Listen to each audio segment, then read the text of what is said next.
motor-motor, jangan-jangan motor kalian juga ada yang suaranya bisa menggetarkan jiwa gitu ya. Nah, waktu kuliah jadi terasa sekali bahwa lingkungan sekitar itu ternyata berpengaruh. Noise, apa namanya, pencemaran suara gitu. Oke. Seperti biasa, kalau ada yang mau bertanya, silahkan nanti Anda langsung saja bertanya, potong saya, atau acungkan atau raise hand, nanti selalu saya akan berikan kesempatan untuk bertanya. Gitu. Bertanya itu harusnya sih wajib ya, gitu. Baik, sebentar saya lihat dulu RPS-nya mana ini.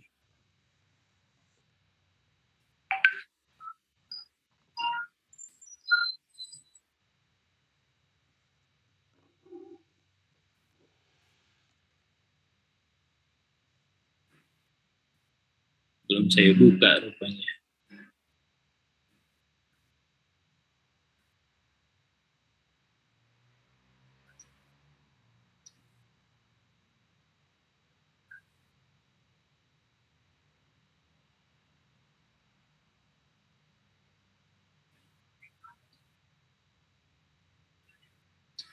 Sebentar.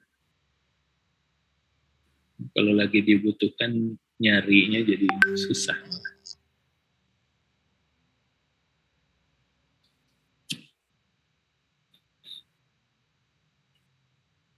Baik, yang berikutnya saya mengajar kelas ini kalau di plottingnya berdua ya dengan Pak Nuriantoro. Beliau pengalamannya sudah tidak diragukan karena mantan kepala SPI-nya PT Pindad ya, dan masih berkenan untuk kalau kita minta bantuan selalu berkenan untuk atau bersedia untuk membantu kita. Baik,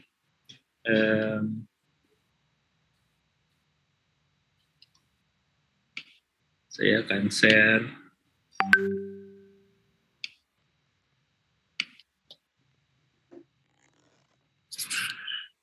Sudah bisa dilihat? Sudah, Pak. Baik. Nah, ini silabus singkatnya ya. Sebetulnya mata kuliah ini dulu diusulkan idealnya diampu oleh teman-teman dari psikologi dan Fakultas Ilmu Komunikasi, karena ini adalah sebagai salah satu kuliah atau mata kuliah yang diusulkan untuk kampus Merdeka sebetulnya. Nah, tapi entah kenapa sampai sekarang komunikasinya belum, nah ini juga masalah komunikasi juga ya, komunikasinya belum lancar kelihatannya dengan teman-teman di psikologi dan di ilmu komunikasi, akhirnya yang ngajarnya dari ilmu akuntansi gitu ya. Dan saya memang berdosa karena dulu mengusulkan gitu ya. Ini bagus gitu, komunikasi ini untuk dipelajari buat untuk mahasiswa akuntansi, dan diharapkan yang ngajarnya dari Pikom sebagian setengah semester, kemudian dari psikologi, dan terakhir baru dari akuntansi. Kenapa? Nanti kita lihat ya. Nah, ini silabus sementara yang diajukan tahun lalu setelah jadi psikologi komunikasi audit. Ini adalah mata kuliah pilihan, SKS-nya 3. Ya, kemudian setelah mengikuti mata kuliah ini, mahasiswa diharapkan mampu menjelaskan peran psikologi dan komunikasi dalam pelaksanaan penugasan audit, baik sebagai eksternal auditor maupun sebagai internal auditor. Nah, kemudian CPMK-nya ini, sub-CPMK-nya memahami peran ilmu komunikasi, memahami pendekatan psikologi dalam penugasan audit, memahami teknik yang perlu dilakukan untuk memperoleh informasi dan bukti, teknik komunikasi lisan dan tertulis. Nah, ini ada tertulisnya juga. Nah, kemudian dari sisi psikologi, ini mengenal tipe manusia, karakter dasar, pendekatan psikologi dalam audit. Nah, pembelajarannya sementara masih seperti ini. Hari ini ya, kita mendiskusikan masalah masih pengantar ya. Kemudian yang kedua nanti minggu yang akan datang teknik dan tipe komunikasi, itu rencananya 2 pertemuan. Kemudian jalur komunikasi, jadi sampai dengan UTS itu lebih banyak ke ilmu komunikasi dan keterkaitannya dalam audit ya. Suara saya jelas didengar, soalnya saya sendiri mendengar di luar ini berisik sekali. Jelas Pak. Saya coba tutup aja kalau enggak jendelanya masih terbuka. Nah ini psikologi sudah mulai masuk di akhir perkuliahan di menjelang UTS ya. Psikologi komunikasi, kemudian komunikasi dalam penugasan audit internal. Nah ini sebetulnya masih komunikasi juga sih yang dibahas. Nah kemudian peran setelah UTS itu peran psikologi di dalam audit. Ini baru kalau di atas ini sampai dengan UTS itu komunikasi dan kaitannya dengan audit. Nah, setelah UTS itu psikologi di dalam audit. Ini yang nanti kan kita coba bahas. Komunikasi dalam audit internal, kemudian juga pendekatan perolehan data, pendekatan psikologis maksudnya untuk perolehan data. Ini harusnya sih bisa saya edit. Nah, supaya lebih tepat ya.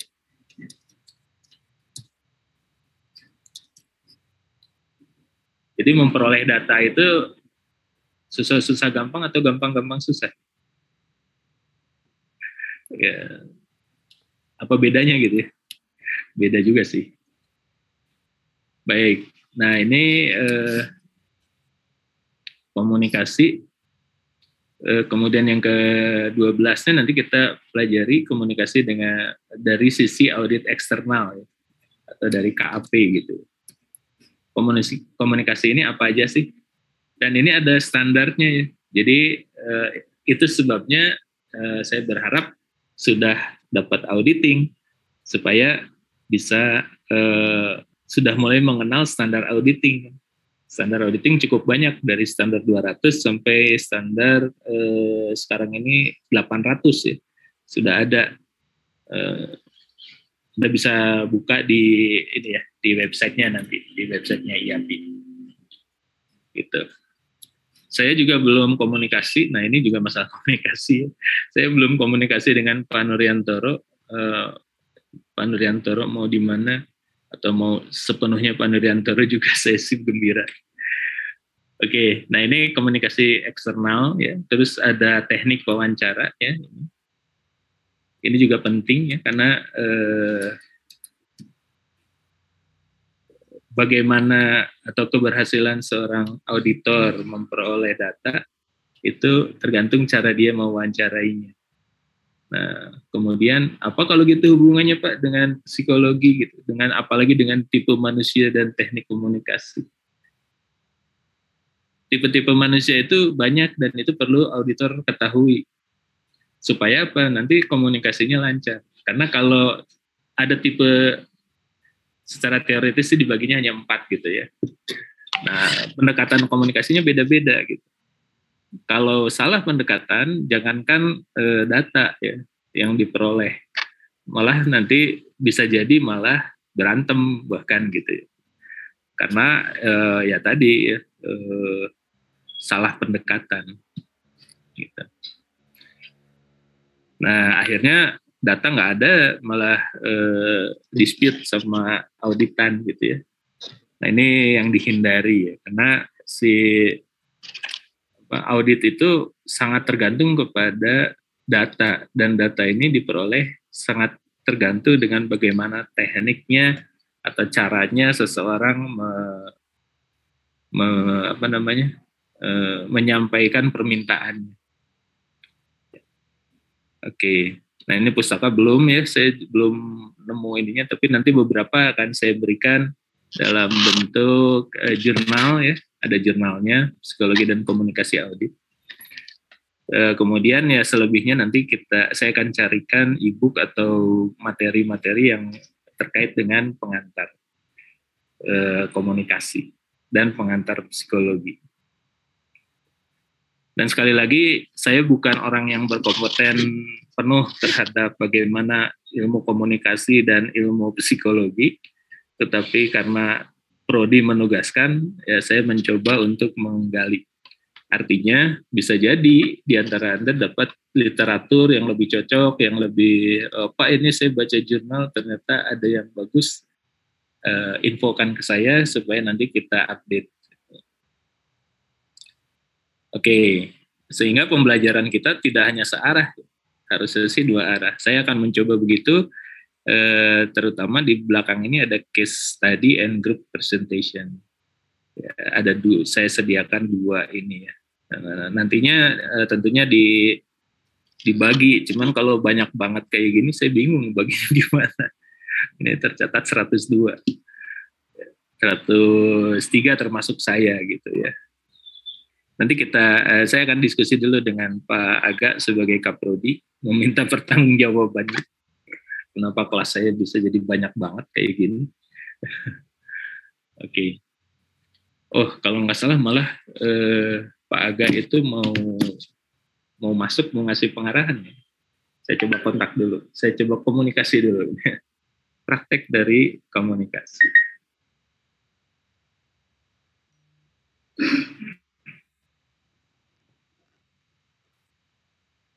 Komunikasinya ya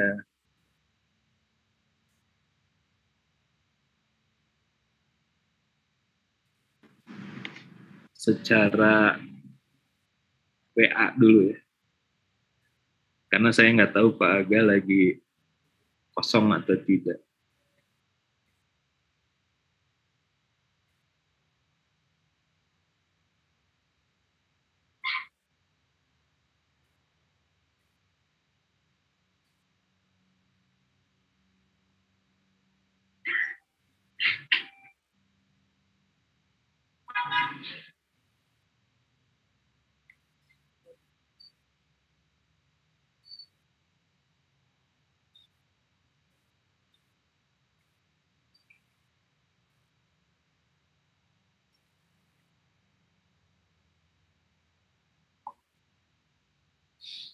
Ini sudah masuk berapa? 104. Oh, masih bisa masuk ya 104.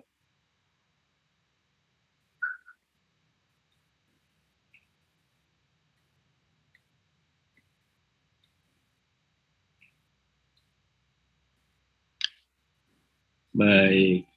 Ada pertanyaan mengenai ini, silahkan. Mengenai silabus, mengenai yang minta penjelasan misalnya, kenapa sih Pak kita ini teknik wawancara juga masuk gitu. Tadinya saya mau jadi teknik wawancara ini macam-macam ya, karena pada saat kita mengaudit, kadang kita harus mewawancara orang-orang yang punya masalah gitu. Itu harus ada pendekatan yang baik. Karena dalam audit bisa saja kita mendapatkan penugasan, apalagi audit internal, orang-orang yang berbuat fraud, itu wawancaranya ternyata lebih sulit dibandingkan dengan, ya kalau yang biasa mah pasti gampang ya, aman. Tapi kalau yang kita mau wawancara pelaku fraud, nah itu harus hati-hati. Jangan sampai kemudian mogok, ya, karena ditanya ini tidak berkenan, akhirnya mogok, nggak mau lagi diwawancara. Akhirnya informasi yang kita butuhkan nggak diperoleh. Oke. Ada pertanyaan, silakan. Masa 104 nggak ada satupun yang nanya gitu?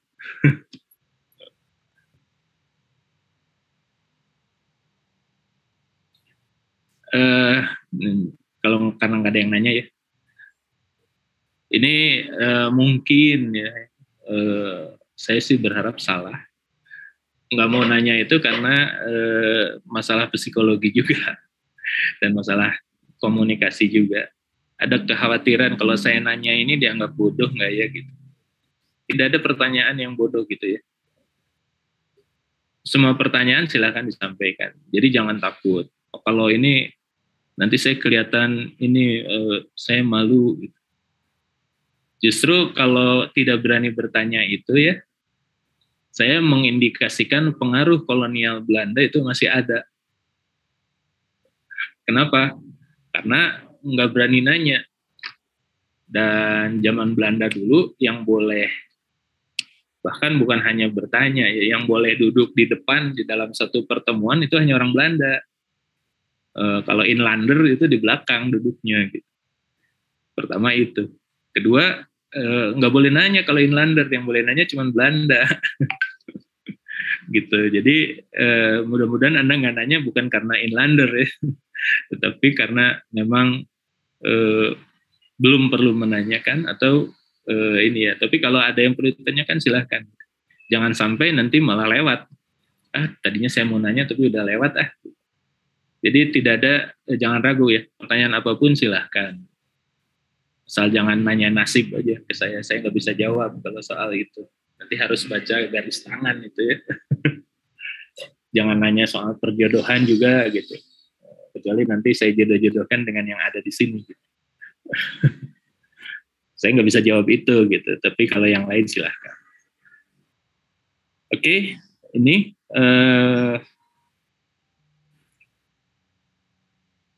RPS kita masih sangat singkat karena ini juga dibuat terburu-buru ya. Karena harus sudah mengajar. Saya tadinya tidak berharap mengajar ini karena kan ini usulan aja. Pengajarnya cari dari yang lain, gitu. Dari profesional boleh gitu. Tapi ternyata nggak sempat atau lupa kayaknya ya atau gimana. Sehingga akhirnya balik lagi loh, jadi saya yang ngajar. Mudah-mudahan sih ya memang saya kebetulan saja ada pengalaman di dalam auditing, baik sebagai internal audit maupun sebagai eksternal audit. Ya, sebagai Pak Nuriantoro juga sama. Saya pertama kali masuk sebagai internal audit karena saya setelah lulus bekerja di salah satu bank pemerintah saya ditempatkan di unit internal audit. Gitu. Awalnya senang tapi begitu tahun kedua, tahun ketiga tiap hari saya berdoa, tolong ya Allah pindahkan saya dari sini gitu. Kenapa? Karena dalam 1 tahun saya hanya berada di rumah itu kurang lebih 3 bulan gitu. Selebihnya berada di kantor cabang, di kantor cabang ya hidupnya di sana. Gitu. 3 bulan pun itu karena mengaudit di Jakarta atau di kantor pusat, gitu. Begini sih bisa-bisa nanti kalau waktu itu ya berpikirnya nanti kalau anak saya lahir tinggal 3 bulan pulang nggak mau digendong karena nggak kenal sama bapaknya gitu. Ya, tapi itulah ininya ya. Nah sekarang kalau saya lihat model pengawasannya sudah berubah. Jadi kalau dulu semua internal auditor itu adanya di kantor pusat. Jadi di Jakarta. Tetapi dia tidak, ya tadi ya, hanya 25% dari 1 tahun itu kurang lebih 3 bulan berada di pusatnya. Selebihnya berada di cabang. Di pusat ngapain? Bikin laporan untuk direksi. Laporan hasil pemeriksaan. Kedua, sharing session dengan sesama internal auditor untuk melihat kasus-kasus ini ada potensi terjadi di tempat lain nggak? Gitu. Misalnya di Aceh ada kasus, ini mungkin nggak terjadi di Sulawesi, gitu. Karena dulu lingkupnya seluruh Indonesia, cabangnya ada 160. Yang senang sih sebetulnya rebutan cabang di luar negeri ya. Jadi ngaudit ke Singapura itu rebutan, ngaudit ke Hong Kong itu rebutan, apalagi ngaudit ke LA gitu ya. Ya karena punya cabang di New York, di LA, di New York gitu. Nah kalau itu rebutan, sehingga junior mah dulu kebagiannya kalau betul-betul beruntung. Oke, baik, itu ini ya pengalaman aja sharing. Ada pertanyaan?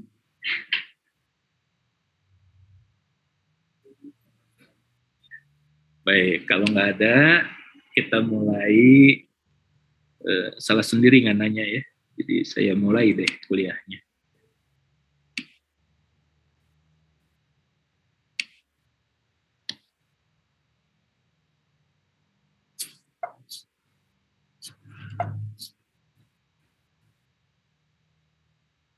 Kalau di tampilan Anda, gambar Anda muncul nggak sih?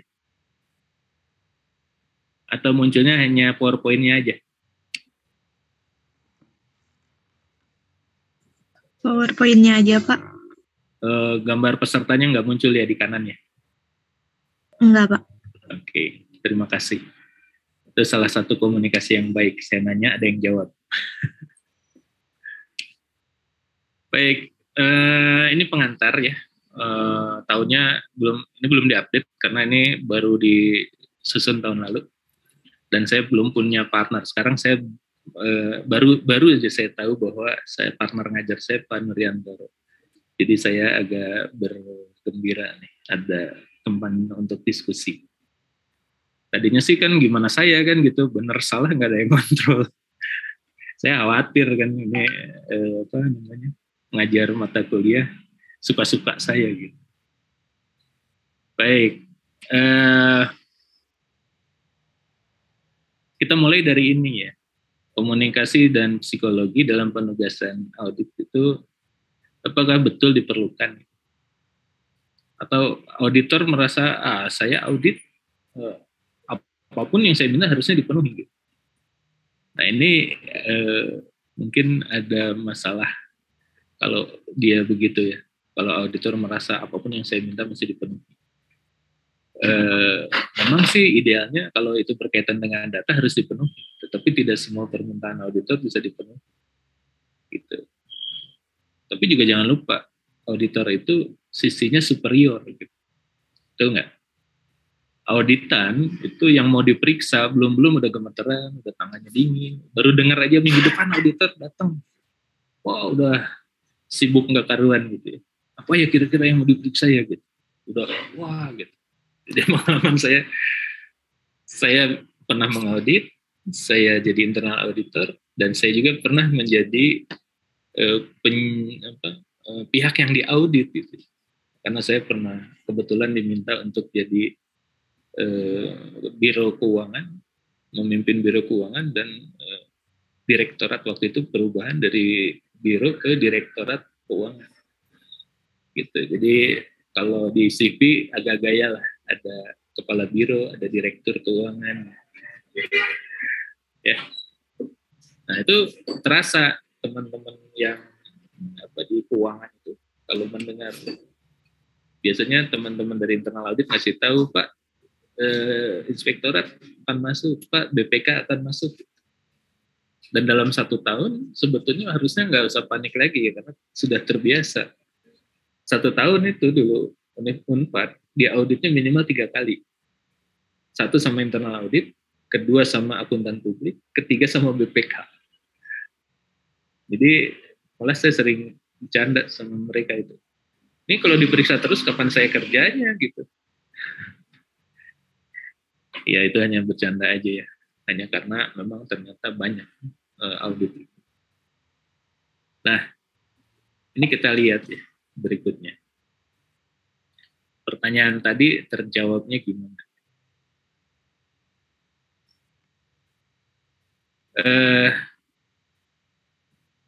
Kita lihat dari tugasnya dulu. Ini kan udah dapat semua ya. Internal auditor itu tugasnya memeriksa asuransi atau melihat faktor-faktor 3E, meyakinkan bahwa ini sudah jalan. Ini internal auditor ya. Efektif, efisien, ekonomis.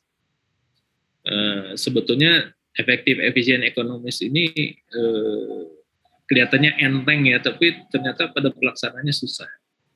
Gitu. Karena biasanya kalau mau efektif, mau efisien dan ekonomis, belum tentu efektif nantinya. Gitu. Contoh gini,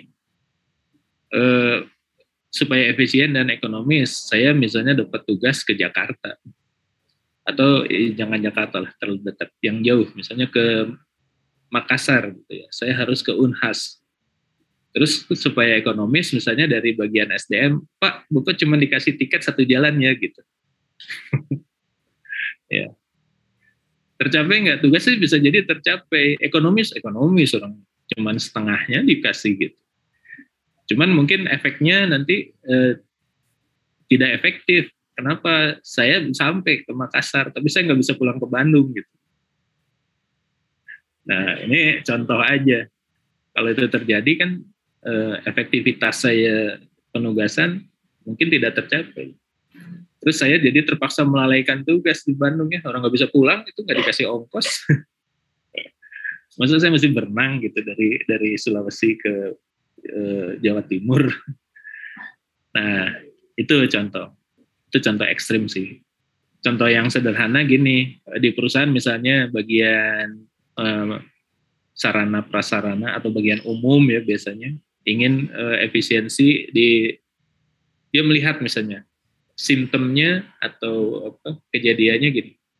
Ini Aqua jadi mereknya. Saya bukan brand ambasadornya, tetapi air minum ya, di kantor itu misalnya 1 bulan habis 50 galon untuk satu unit misalnya. Terus si bagian umumnya dia mikir, kalau saya efisiensikan jadi setengahnya bisa nggak ya? Kan lumayan tuh. Nanti saya bisa dapat efisiensi anggaran saya jadi nggak kepake. Nanti direksi saya jadi atau kepala divisi direksi jempol gitu kan, 2 jempol malah gitu. Tadinya anggarannya untuk berapa tadi 50 botol, sekarang cuma 25 botol. 25 galon dalam 1 bulan. Nah, tapi kemudian efeknya apa? Nah, ini yang disebut sebagai suboptimalisasi ya kalau di dalam perusahaan. Betul dia bisa mengurangi biaya pengadaan air minum tadi. Tapi dalam jangka panjang, si pegawai di kantornya itu banyak yang terganggu ginjalnya. Ya, udah sih banyak duduk, minumnya dibatasi gitu kan. Nah, itu kan nggak sehat banget. Itu yang tidak disadari oleh bagian umum tadi ya. Dia bangga, dia dapat jempol 2 bisa mengefisiensikan air minum. Nah, ini. Tapi dalam jangka panjang biaya pengobatan naik, gitu. Karena banyak yang sakit ginjal gara-gara nggak dikasih air minum yang cukup dalam 1 hari. Seseorang harus minum minimum 2 liter. Ya. Saya termasuk salah satu korban, tapi bukan karena nggak disediain, karena memang nggak mau minum gitu. Jadi waktu saya kerja di bank itu pagi-pagi saya dapat kopi dan teh, siang diganti teh 2 sampai sore udah. Sebetulnya ada air putih, air plain water itu yang paling baik buat kita sebetulnya. Nah, waktu itu karena mungkin semangat buat kerjanya tinggi, sampai nggak sadar meminumnya tuh cuma 14 itu aja dalam 1 hari ya. 14 kurang lebih cuma 1 liter, 1 gelasnya kan sekitar 250-nya gitu. Saya masuk kerja di bank umur 23 ya. Nah, efeknya baru terasa pada saat saya lulus sekitar 22, kemudian 1 tahun masa bermainnya gitu, terus langsung kerja, masa menunggu ya. Karena waktu itu untuk masuk ke bank aja tesnya 1 tahun. Jadi waktu itu lama banget, nggak tahu kenapa ya. Sehingga saya melewatkan penawaran-penawaran yang bisa nggak minggu depan masuk gitu. Wah, saya lagi nunggu itu gitu. 1 tahun waktu itu saya baru kemudian diterima. Entah kenapa ya. Mungkin sekarang saya baru sesali juga kenapa nggak ngambil yang langsung aja gitu. Tadinya penasaran aja gitu. Nah, jadi umur 23 kemudian ternyata umur 31, seingat saya mulai terserang asam urat. Jadi karena apa? Kebiasaan minum saya jelek gitu. Jadi ingat ya, minum air putih itu, air putih juga salah ya. Kalau saya diprotes sama anak saya, air bening katanya Pak, bukan air putih. Ya, kalau air putih itu air susu katanya gitu. Oke lah, cuman kita paradigma di umum ya air putih. Nah itu, ini terbukti gitu ya, saya mengalami itu. Ginjal saya kreatininnya tinggi gitu, akhirnya baru insaf setelah umur 30 harus minum banyak. Ya alhamdulillah sih sampai sekarang masih ada gangguan tapi tidak ini dulu gitu ya. Baik, itu contoh ya. Ini internal auditor, dia memastikan 3E. Contohnya banyakkan daripada ini ya. Nah, kalau external auditor ini pasti sudah ya kita sudah sama-sama tahu ya. Yang diberikan oleh auditor adalah jasa asuransi. Asuransi itu memberikan opini atas kewajaran laporan keuangan berdasarkan serangkaian prosedur yang dilakukan untuk menguji kewajaran penyajian dari laporan keuangan. Jadi ini. Nah, untuk bisa tadi ya, ini nih, yang penting serangkaian prosedur untuk menguji.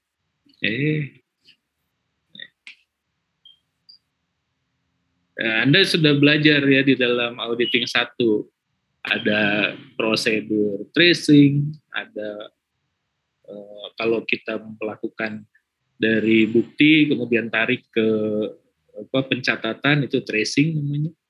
Ada prosedur coaching, dari catatan kita lihat ini ada pengadaan nih. Nah, kita lihat dokumennya mana.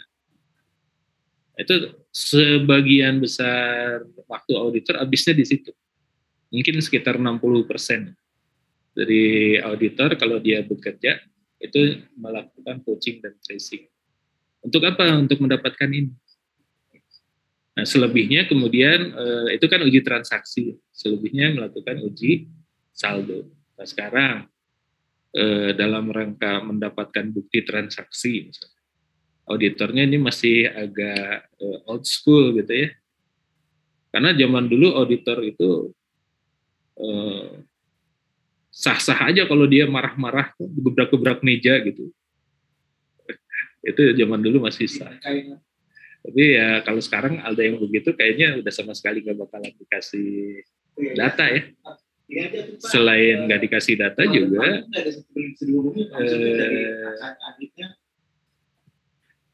selain nggak dikasih data juga mungkin dilaporkan ke partnernya. Ya, ini pendekatannya kok gitu. Meremah, nggak jelas gitu. Oke. Nah, itu ya yang kita hadapi. Ada pertanyaan?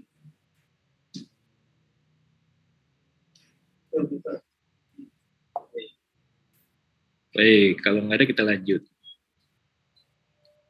Nah, hari gini dulu Pak, sampai hari depan itu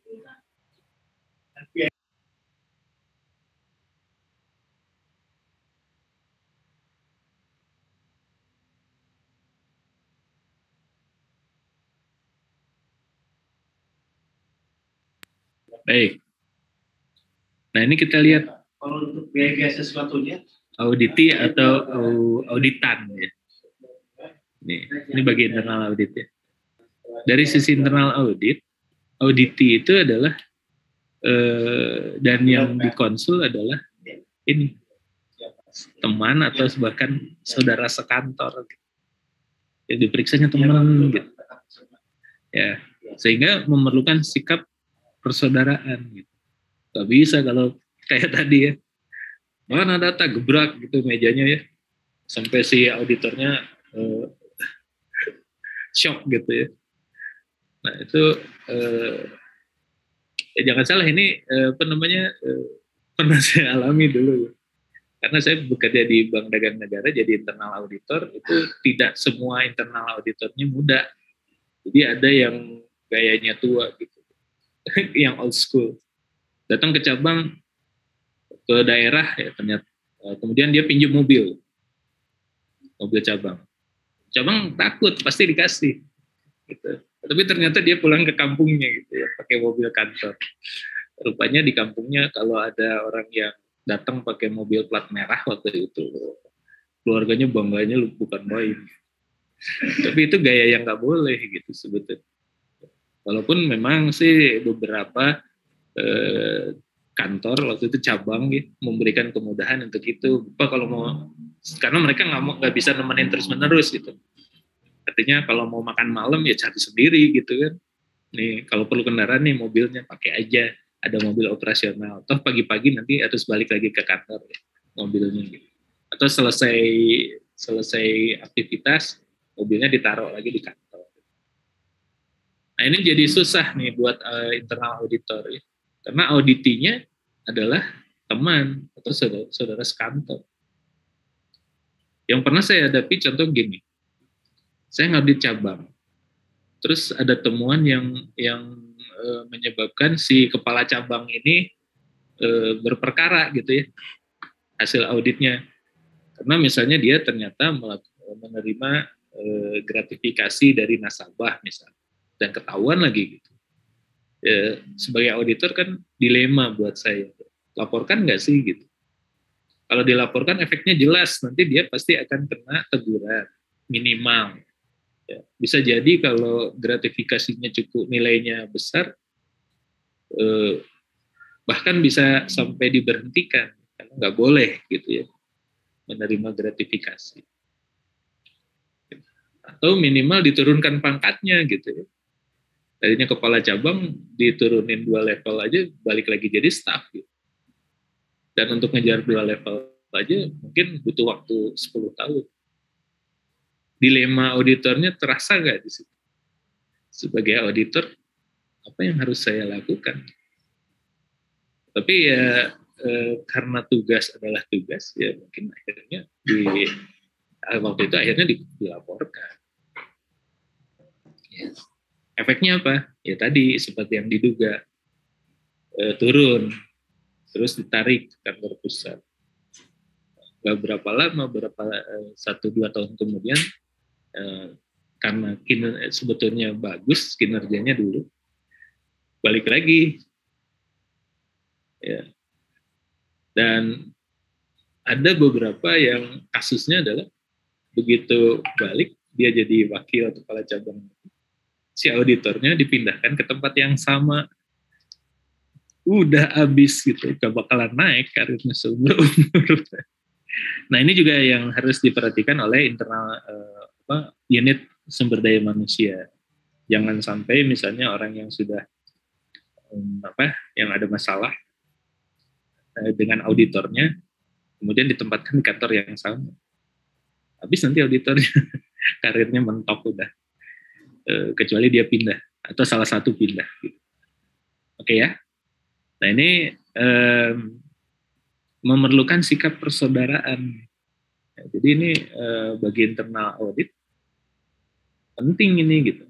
Walaupun dia sedang memeriksa, tapi sikapnya tidak boleh sikap arogan. Gak boleh, gak bakalan dapet. Di Unpad pernah kejadian sih sebelum saya gitu ya. Waktu itu auditor masuk, mungkin agak minta data dengan cara yang agak keras. Sampai akhirnya dekan salah satu fakultas pada saat itu sekitar tahun berapa ya? Mungkin 2005-an. Dekannya itu protesnya ke rektor lagi. Apaan itu katanya, audit tiba-tiba dia minta-minta data. Itu kan data-data keuangan sifatnya rahasia, jadi persepsinya masih salah pada saat. Nah, karena sifatnya rahasia, akhirnya harus nggak saya kasih, berantem lah gitu auditor dengan sampai ke rektor. Nah kebetulan cilakanya lagi saya pada saat itu baru dipindahkan terus ada yang masalah, aduh kok ada masalah kayak gini gitu. Terpaksa lah akhirnya kita ambil jalan tengah, kita jelaskan kepada dekan, kepada rektor, kepada auditornya juga. Artinya bagaimana sih sebetulnya proporsi yang sebenarnya. Auditor minta data keuangan ya jelas karena tugasnya memang itu gitu. Ya, kalau nggak dikasih ya berarti kan tidak ada yang ini. Tapi sebetulnya juga kalau nggak dikasih datanya atau nggak dapat datanya nggak perlu berantem. Tinggal bikin surat aja bahwa ada data A, B, C, D yang diminta sejak sekian, tanggal sekian, belum dipenuhi. Efeknya apa? Ya mungkin nanti kalau tidak dipenuhi dan nilainya data itu material bisa berdampak terhadap opini. Cukup gitu ya. Itu senjatanya auditor adalah opini. Jelas ya? Nah, jadi tadi ya. Nah, apalagi internal audit ya. Internal audit ini sekarang jadi pemeriksa, besok bisa jadi teman. Besok bisa jadi bawahan gitu. Karena bisa diputer kan. Tidak selamanya seseorang juga mau di internal audit. Oke, kemudian berikutnya ini bagi auditor ini, auditornya juga harus paham bahwa ada tujuan bersama, yaitu tercapainya tujuan perusahaan. Gitu. Kemudian unit yang diperiksa ini bisa jadi ya semula adalah unit kerja si auditor sebelum dipindah ke unit internal auditor gitu.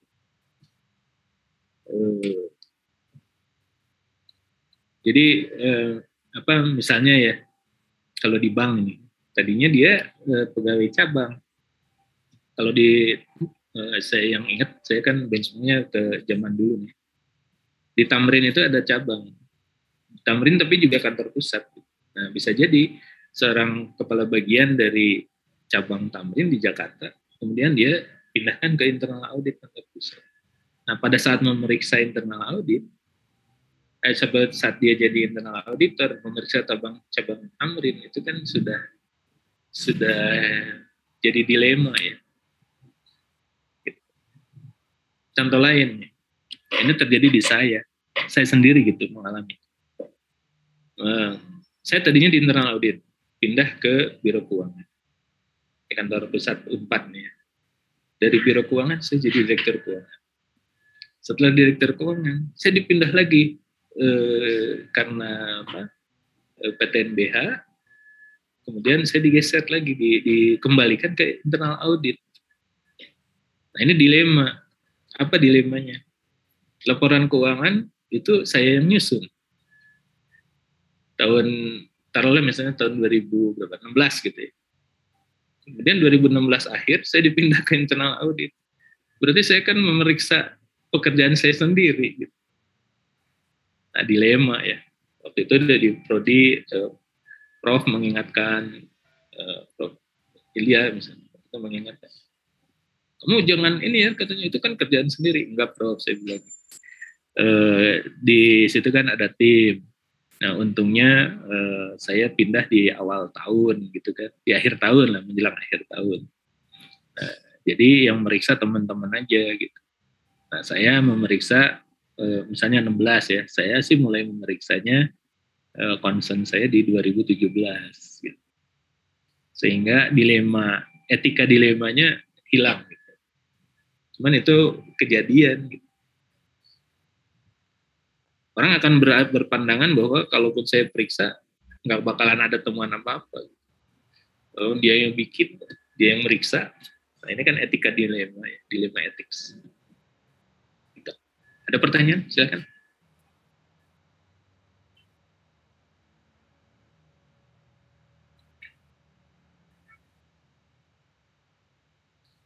Baik, karena nggak ada, saya lanjut. Nanti kalau pertanyaan boleh disimpan sampai minggu depan ya.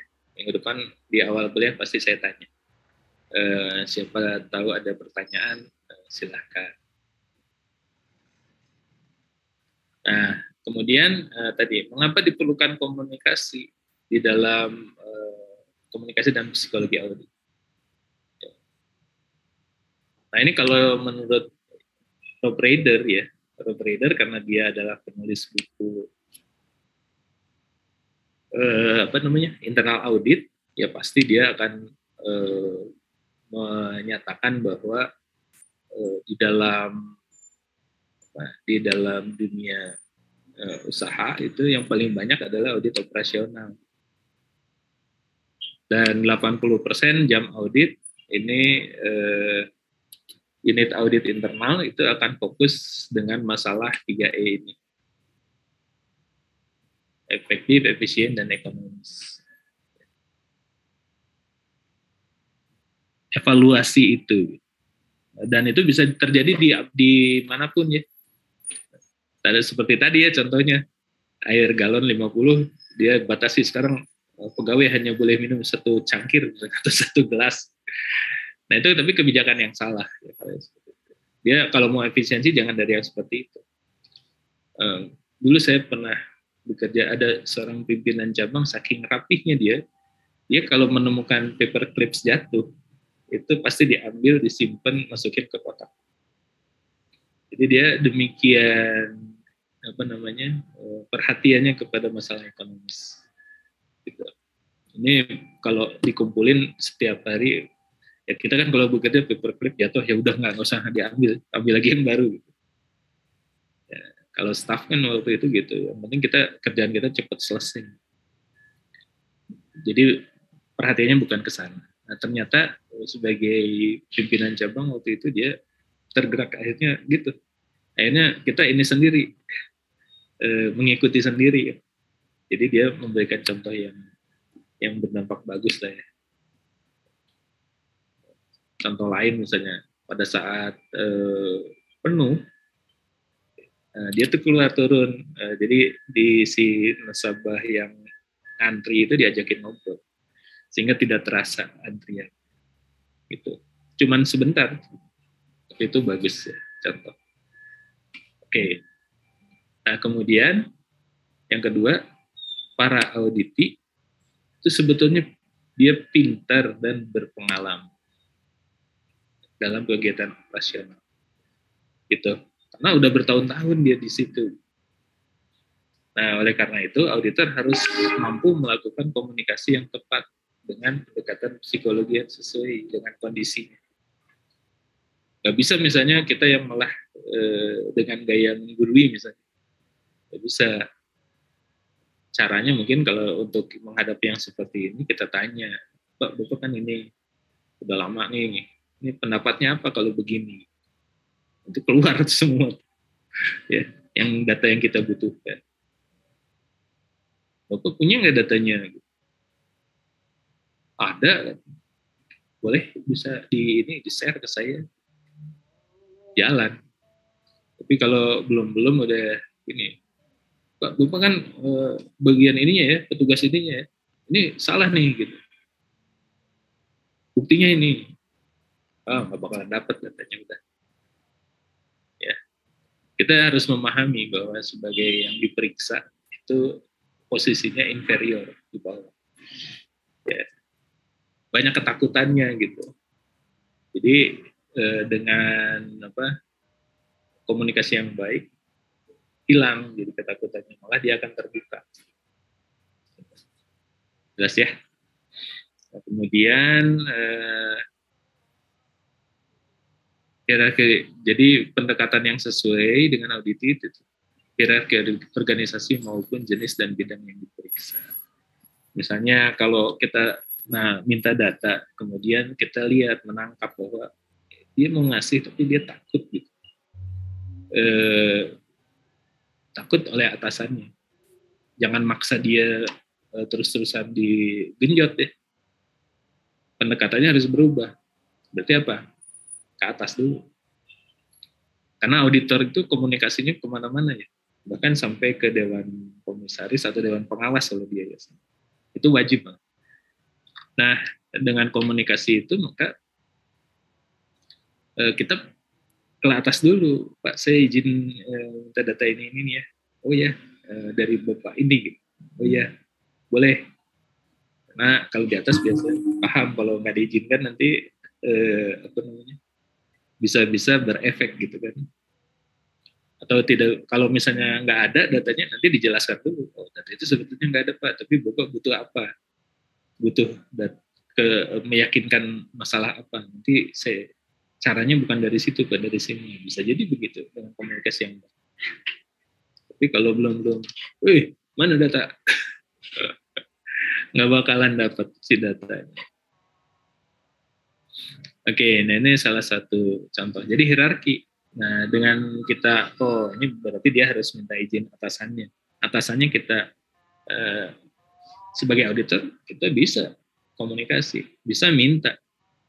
Sepanjang mintanya memang terkait dengan tugas ya, jangan minta yang lain-lain. Minta, nanti atasannya, oke boleh Pak, silakan. Nah, keraguan si bawahannya selesai kan. Akhirnya data diberikan. Gitu.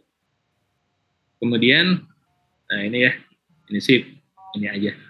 Perlu memahami bagaimana teknik. Tekniknya gimana ya, nanti kita pelajari selama 1 semester ini. Cukup banyak soalnya. Ada pertanyaan?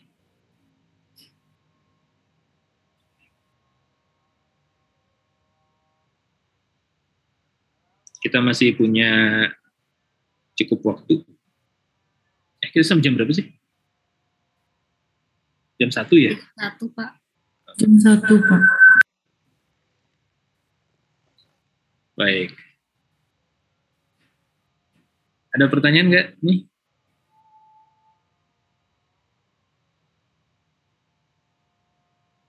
Belum Pak. Baik.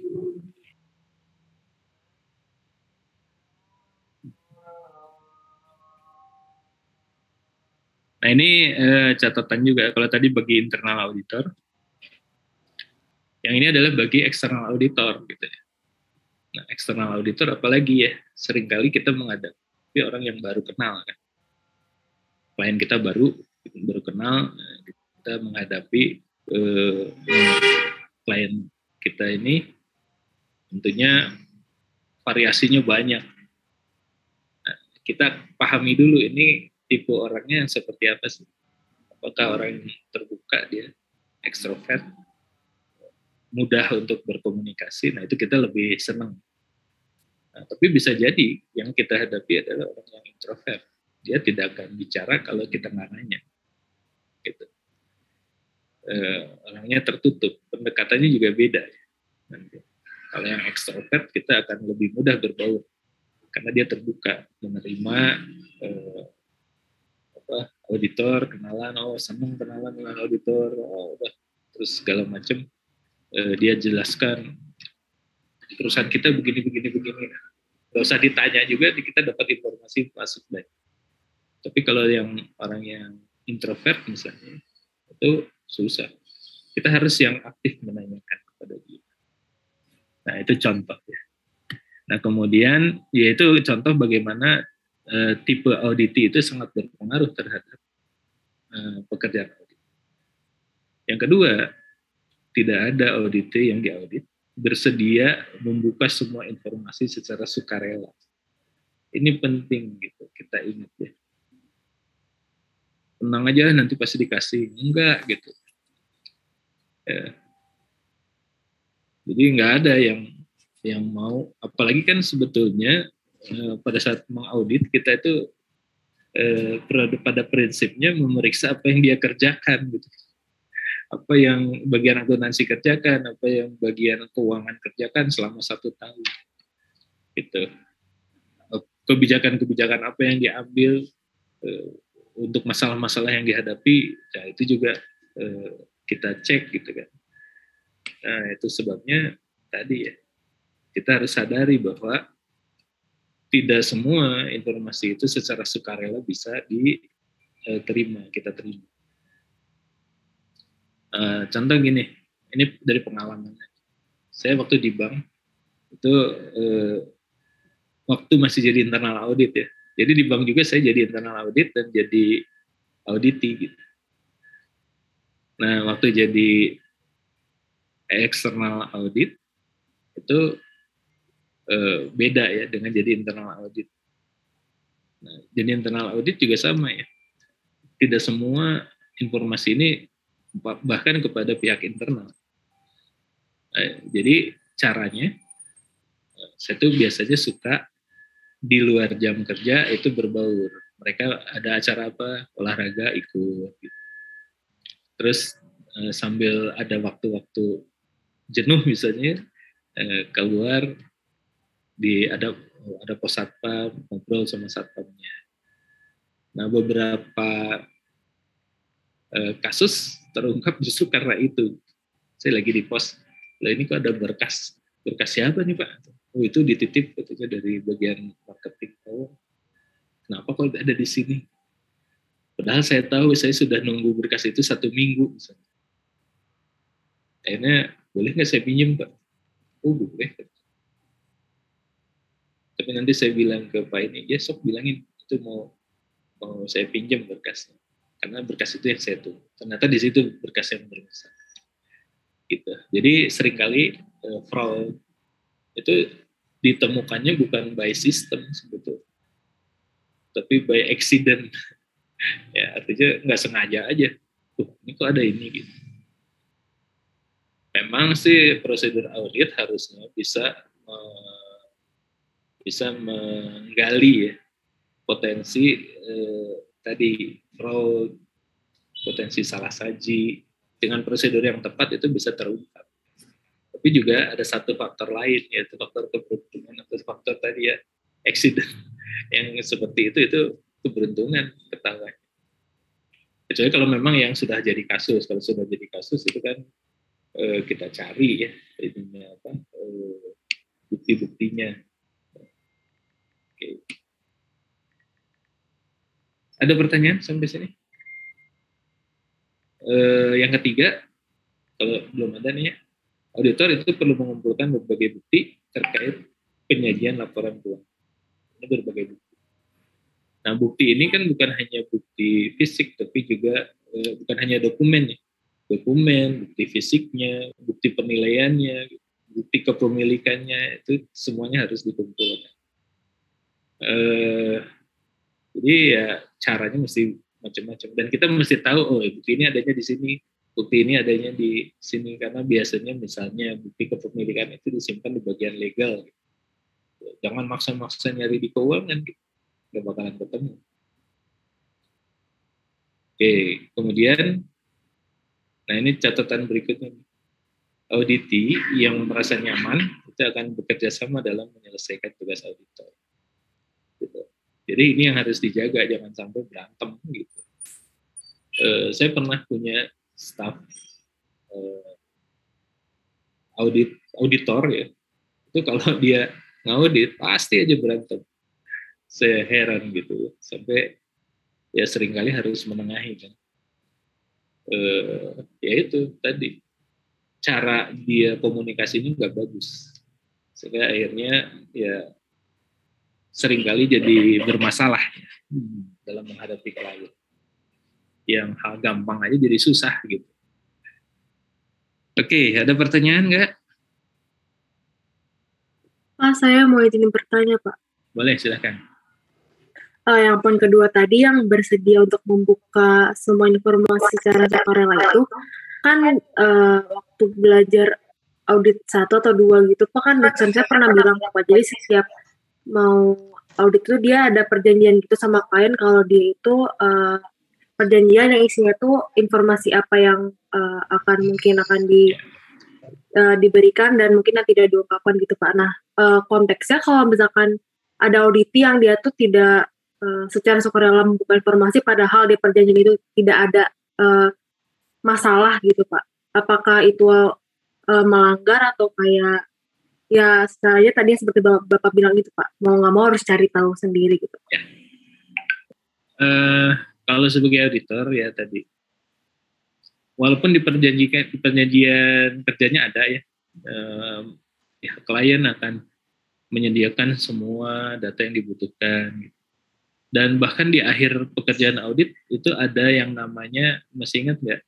Client representation letter, surat representasi klien.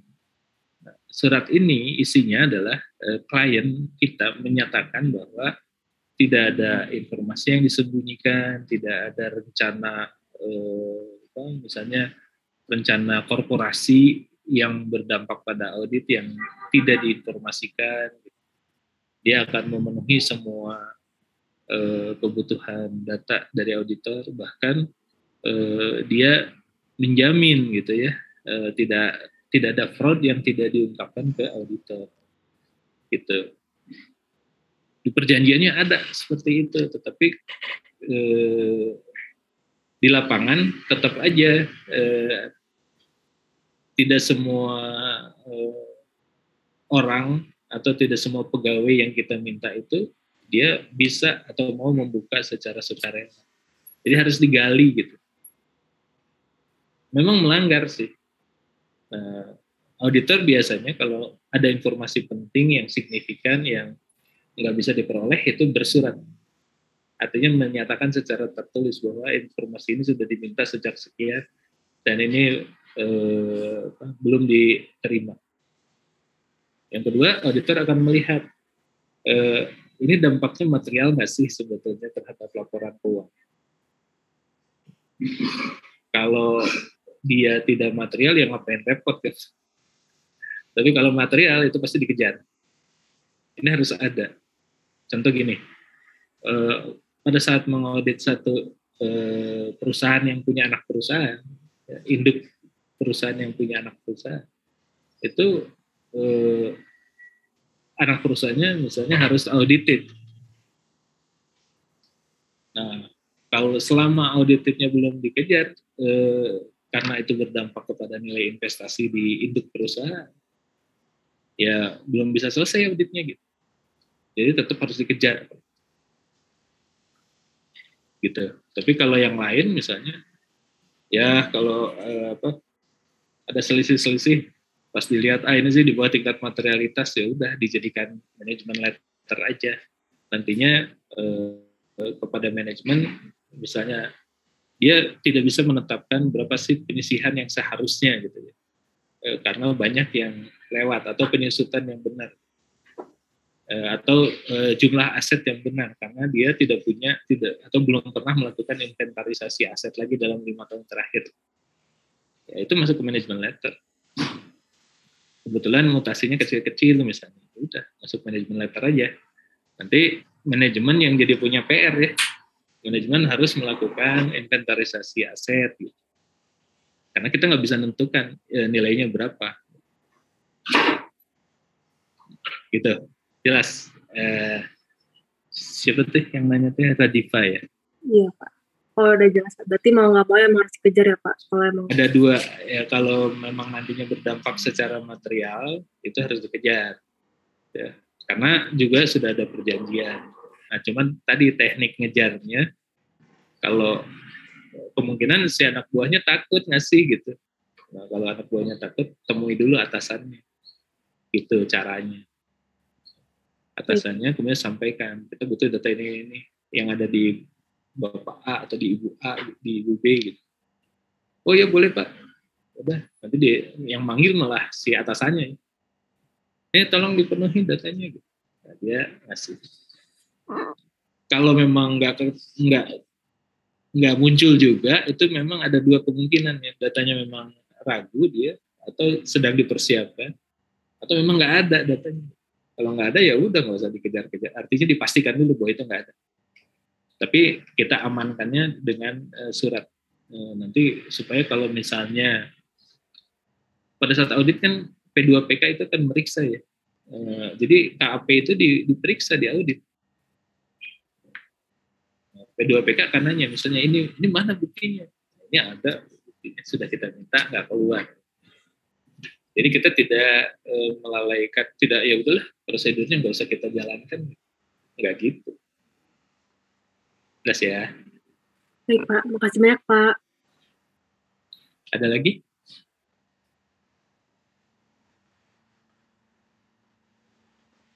Pak, saya mau izin bertanya. Boleh, silakan.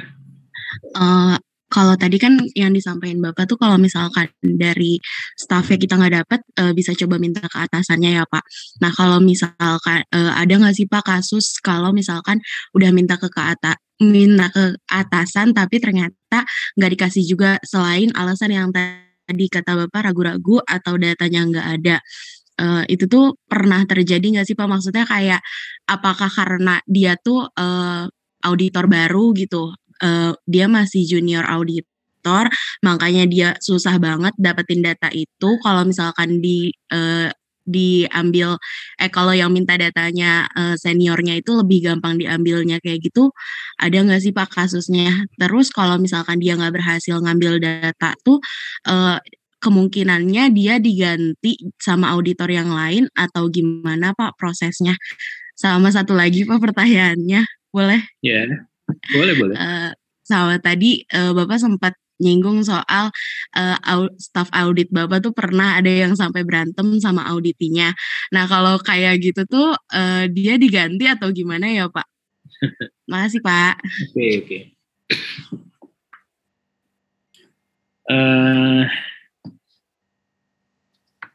Soal data itu ada pernah sih, ya.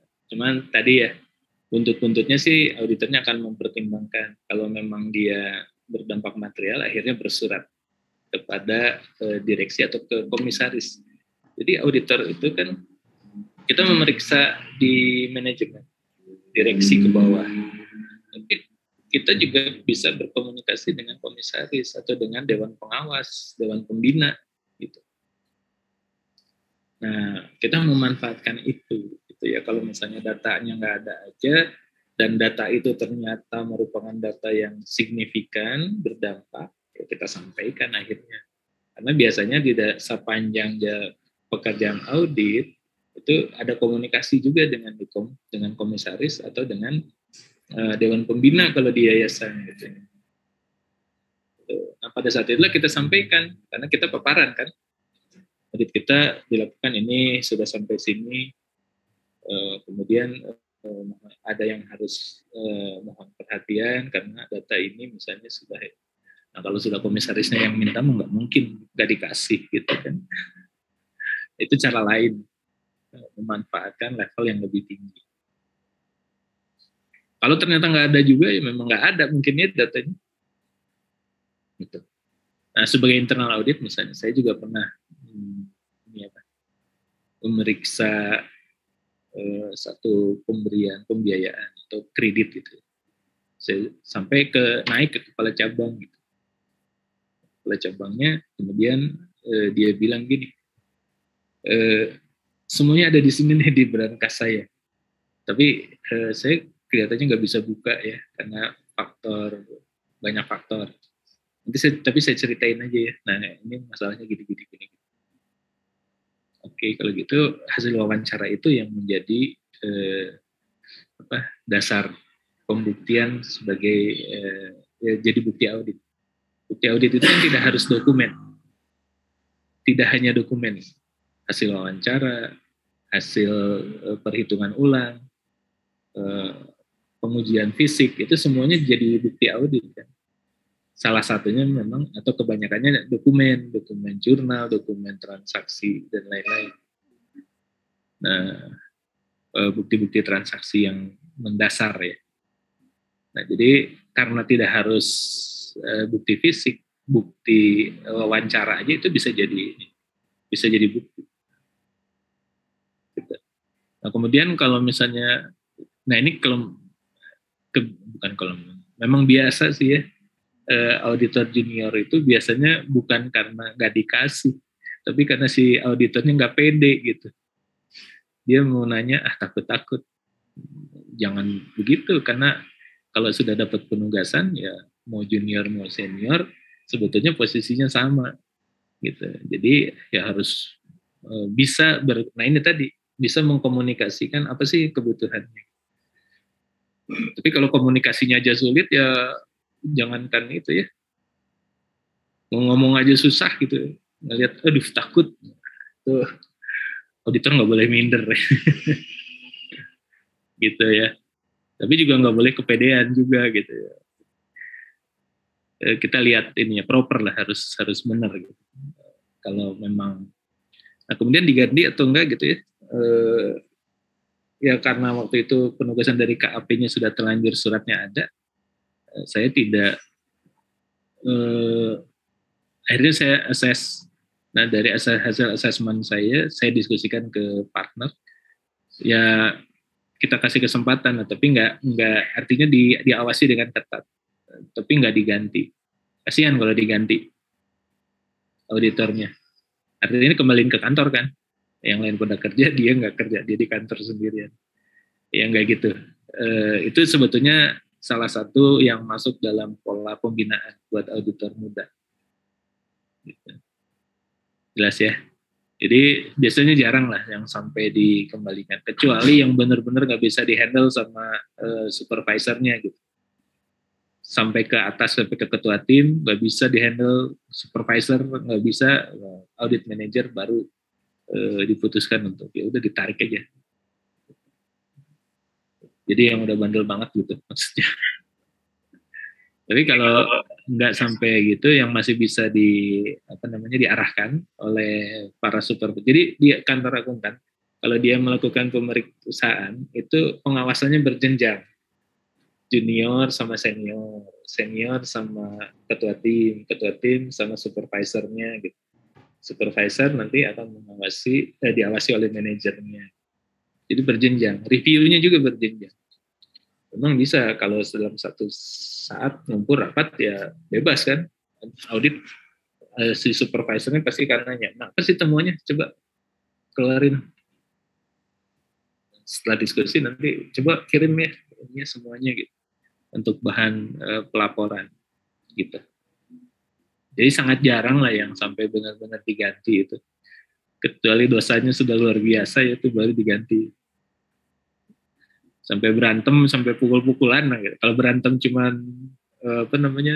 nada suara jadi tinggi aja mah nggak apa-apa gitu. Ya. Kalau sampai fisik, nah itu harus di suspend, berhentikan. Bukan diberhentikan ini ya, ditarik. Dimanapun ya. Kalau sudah sifatnya fisik biasanya dipisahkan, supaya cooling down. Oke. Jelas, Putri? Jelas, Pak. Terima kasih, Pak. Oke. Ada lagi yang mau didiskusikan? Silakan. Kita masih punya setengah jam lah kurang lebih. Kita udah lapar nih. Baik. Nah, ini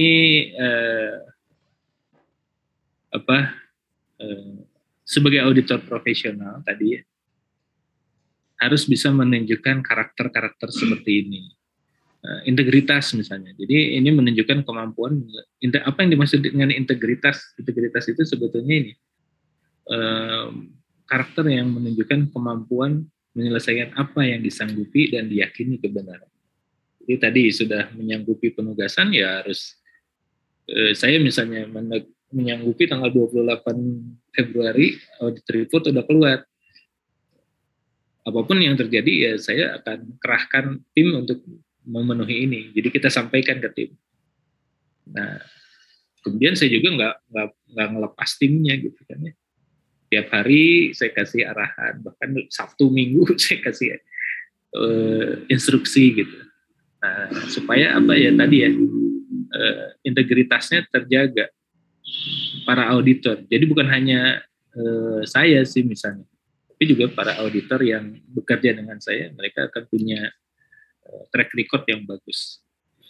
Nah, kemudian yang kedua objektivitas, ini karakternya ya, kejujuran dalam mempertimbangkan fakta dan lepas dari kepentingan pribadi. Jadi nggak ada gitu. Ini mah bisa bisa dijadiin senjata nih gitu. Nanti sampai pada kesimpulan misalnya Pak ini mau jadi temuan apa enggak gitu. Kalau enggak ini nomor rekening saya kan gitu. Nah itu nggak boleh sama sekali. Itu kita harus objektif. Kemudian yang terakhir independen, ini juga sangat dan bahkan ini terpenting dari seorang auditor ya. Dia bebas dari pengaruh, tidak dikendalikan, tidak tergantung pada pihak lain. Justru ketiga hal inilah yang menjadi pilar kenapa kemudian jasa akuntan publik masih digunakan sampai saat ini. Sebetulnya kalau nggak ada independensi, tidak auditornya integritasnya diragukan, ya udah nanti mungkin akan muncul jasa lain yang akan ini.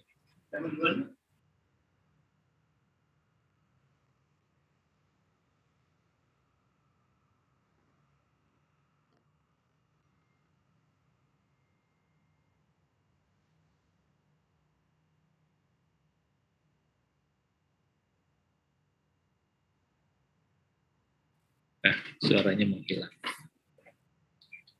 Jelas nggak sampai sini? Ada pertanyaan? Nah, Bapak, maaf izin bertanya. boleh silakan. Untuk masalah wawancara, Bapak, itu bagaimana Pak ya untuk mempertanggungjawabannya? Apakah valid atau tidaknya itu bagaimana Pak dalam menilai? Maksudnya gimana? Dalam wawancara kan, klien mau kita wawancarain Pak. Ya. Nah, kita tahu valid atau tidaknya apa yang dibicarakan oleh klien itu gimana Pak? Oke. Seperti itu Pak. Makasih. Baik. Jadi wawancara itu juga bukan seperti ngobrol biasa ya.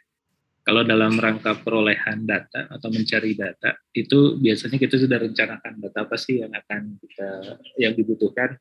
Kemudian kita lihat pihaknya. Waalaikumsalam. Pihaknya, sorry ya, karena saya sambil di kantor juga nih. Validitas itu nantinya akan kelihatan karena gini, auditor itu harus mempertahankan skeptisisme. Skeptis itu artinya tidak langsung menerima kalau dapat info, apalagi infonya lisan atau hasil wawancara ya. Kemudian juga tidak boleh langsung menolak gitu ya. Pada satu wawancara, ini datanya nggak valid nih, gitu. Nggak boleh begitu. Jadi skeptis. Kalau skeptis artinya pada saat wawancara atau pada saat mendapatkan informasi itu di cross check nantinya validitasnya.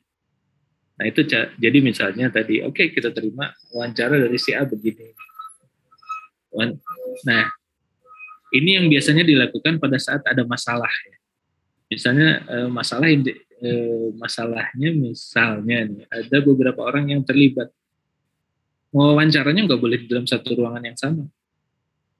Gitu. Jadi diwawancaranya harus di 3 ruangan yang berbeda oleh 3 pewawancara. Tapi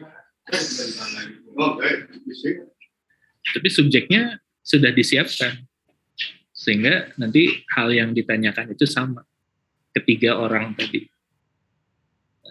Jawabannya karena diwawancaranya secara terpisah bisa jadi sangat berbeda. Pernah ini nggak ada ya cerita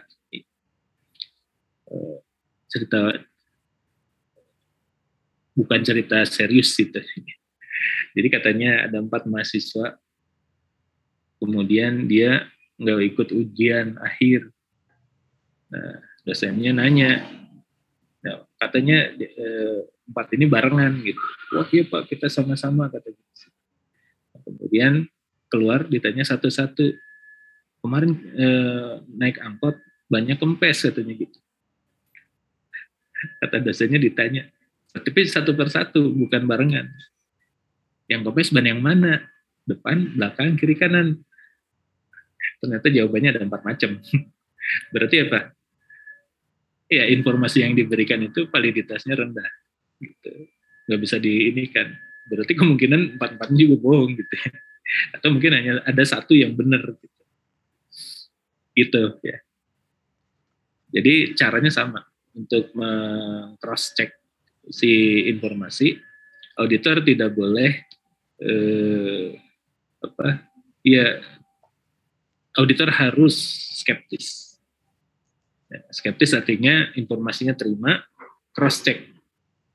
Jadi kalau tadi wawancara dengan A, Coba cek dengan hasil wawancaranya si B yang ternyata di dalam unit yang sama. Samakah? Nah, kalau nggak sama berarti ada salah satu yang tidak valid. Gitu.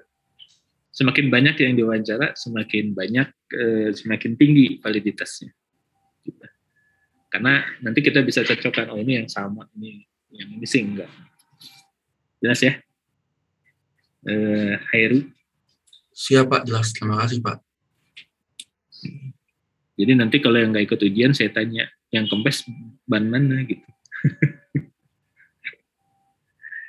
Oke, ada lagi?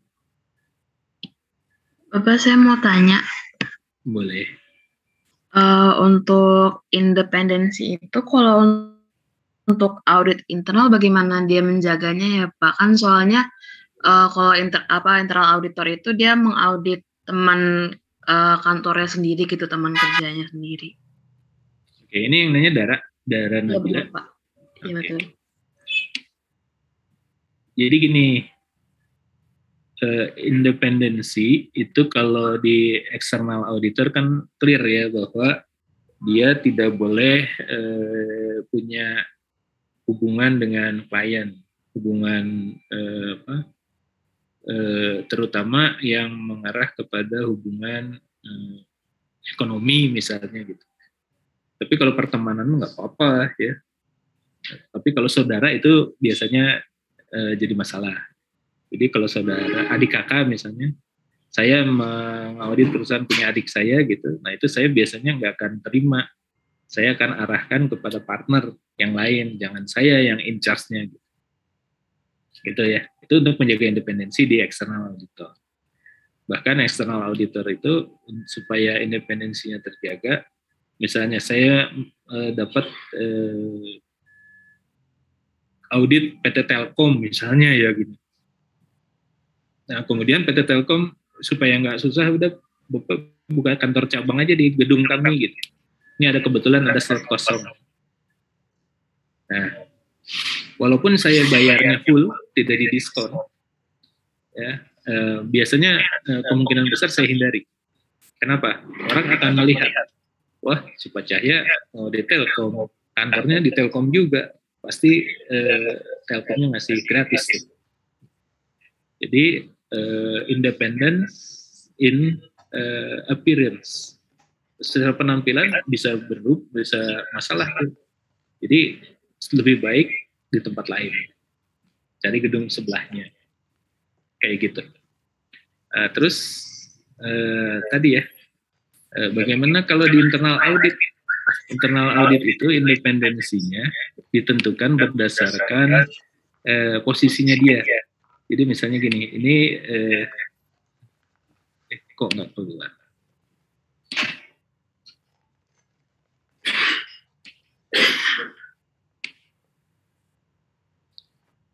Jadi di struktur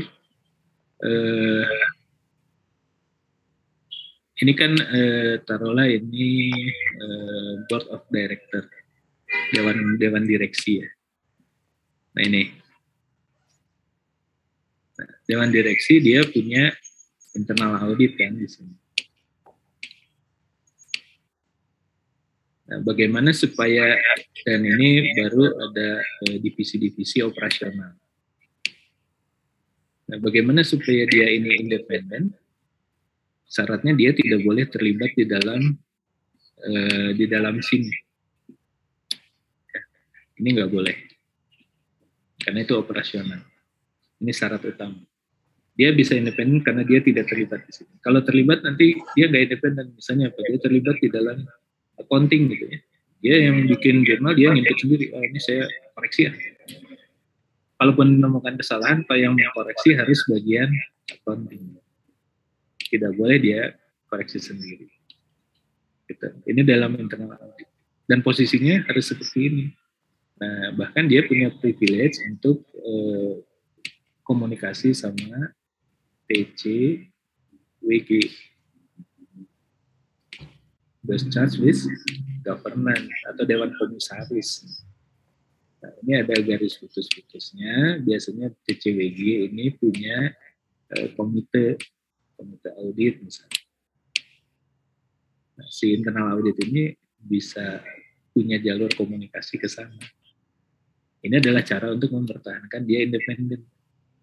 Artinya dia memang di bawah BOD, tapi dia juga punya kesini. Jadi BOD nggak bisa menolak misalnya kalau si Dewan Komisaris itu minta internal audit untuk melakukan sesuatu. Ini posisi yang seperti ini adalah posisi yang independen. Gitu. Ini 2 tiers ya. Ada yang nanti ada 1 tier. Kalau 1 tiers itu cuma 1 level.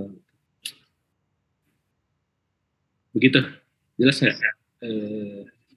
Siapa tadi yang nanya? Jelas, Pak. Dara Nabila. Terima kasih, Pak. Oke, nah ini internal audit ya. Jadi kalau external audit jelas ya, karena ini kan ini satu lingkungan perusahaan. Kalau external audit ya dia akan berada di luar gitu ya. External audit. Ini mohon maaf karena saya pakai jari. Nah ini yang akan mengaudit ke sini secara keseluruhan. Ini external audit atau KAP ya. Dia independen. Sepanjang dia tidak punya hubungan kekeluargaan, biasanya sampai derajat kedua itu yang dianggap. Jadi adik kakak, ayah ibu sampai ke paman. Kalau external auditor ini nanti dia harus pertimbangkan untuk, kalaupun dipaksa, opininya hanya bisa disclaimer, tidak mengeluarkan opini. Kenapa? Karena dia tidak independen. Gitu. Padahal nggak ada masalah perusahaan, tapi terpaksa harus disclaimer. Oke, jelas? Ada lagi?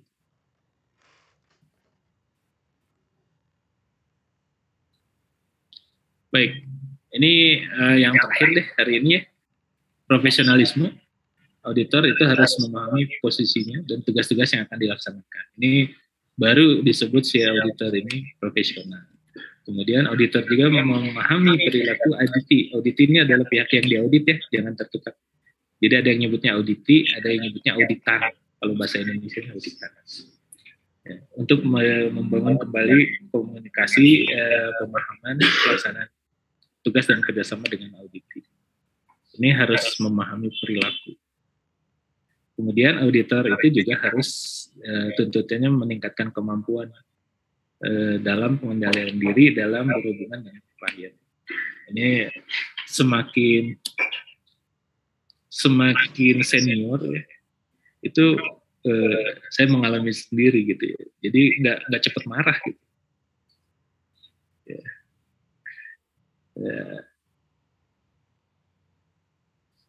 Semakin berpikir jernih. Nah itu memang sih perlu skill, perlu latihan. Ya. Walaupun misalnya kita agak ini kan kadang-kadang ada aja ya klien-klien yang ngeyel gitu. Nah itu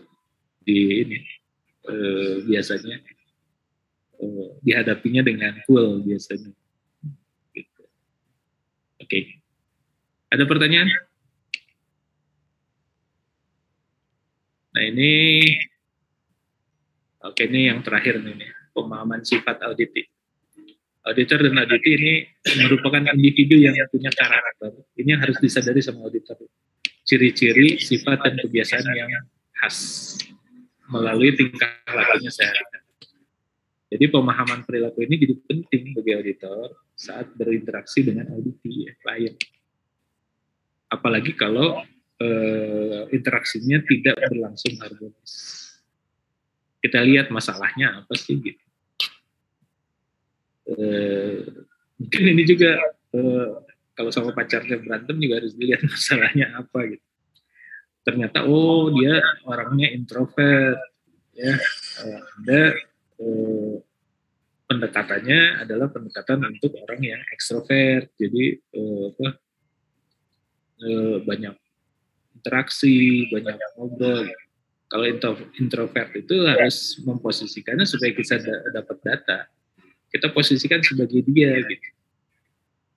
Untuk yang tidak terbuka ya. Jadi misalnya, Bapak sudah lama di sini ya gitu. Berapa puluh tahun Pak gitu.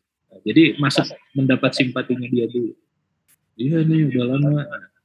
Baru nantinya kebuka sendiri. Kalau yang ekstrovert mah nggak usah digitu-gitu udah langsung dapat. Udah langsung ngobrol maksudnya. Pak, kerjaan Bapak ini apa sih yang Bapak kerjakan misalnya. Oh iya, udah.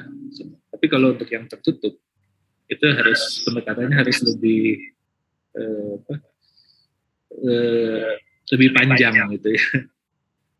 Jadi tempat kamu Bapak pasti susah ya, Bapak pasti ini di sini. Apalagi Bapak ngurusin transaksi-transaksi kayak gini misalnya. Dapat Bapak gimana sih gitu. Ditanya baru muncul. Oke. Nah, kalau pemahaman yang keliru itu bisa mengganggu kelancaran pekerjaan audit. Oke. Ya. Mungkin itu yang bisa saya share hari ini. Kalau ada pertanyaan silahkan. Kita masih punya 10 menit.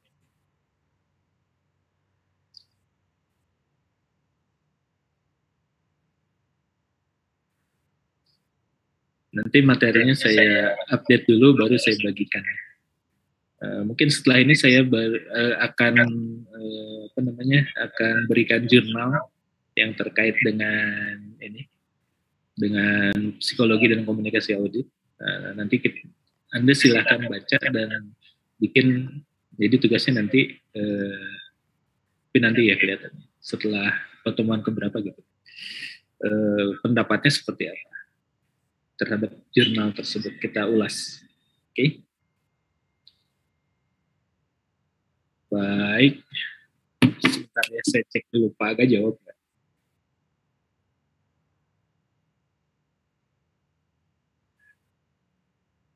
Nggak menjawab, berarti masih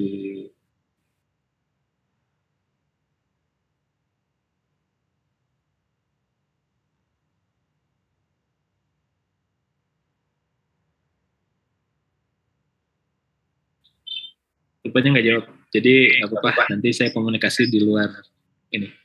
Dan mungkin nanti bisa berganti-ganti ya, yang ngajarnya saya tuh Pak Nurjantoro, atau nggak tahu gimana ini. Ya semoga ya buat Anda yang tertarik silahkan lanjut. Yang tidak tertarik masih ada kesempatan PKRS. Itu yang kemarin disampaikan. Baik, terima kasih atas perhatiannya siang ini. Jangan lupa isi absensinya disiap ya, saya sudah bukakan. Kita ketemu lagi minggu yang akan datang, insya Allah, dengan kita lanjutkan diskusinya sesuai silabus kita ya. Nanti saya berikan juga e-book ya, yang sudah masuk di ini. Walaupun nanti misalnya saya nggak jadi, tapi perlu e-booknya, silakan aja ambil dari Classroom. Oke. Mungkin itu ya yang bisa saya sampaikan hari ini. Waktunya juga pas nih, 10 menit lagi. Nggak pas deh, 10 menit lagi.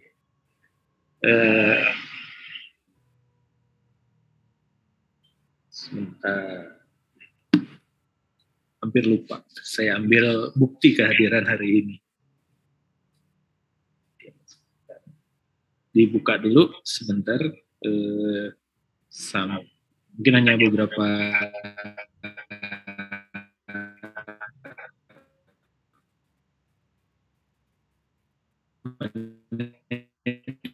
ya, saya ambil.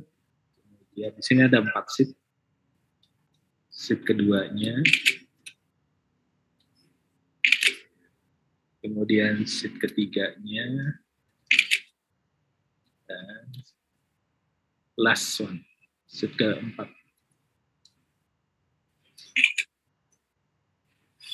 Baik, terima kasih atas perhatiannya. Saya lebih cepat 10 menit, semoga tidak jadi masalah.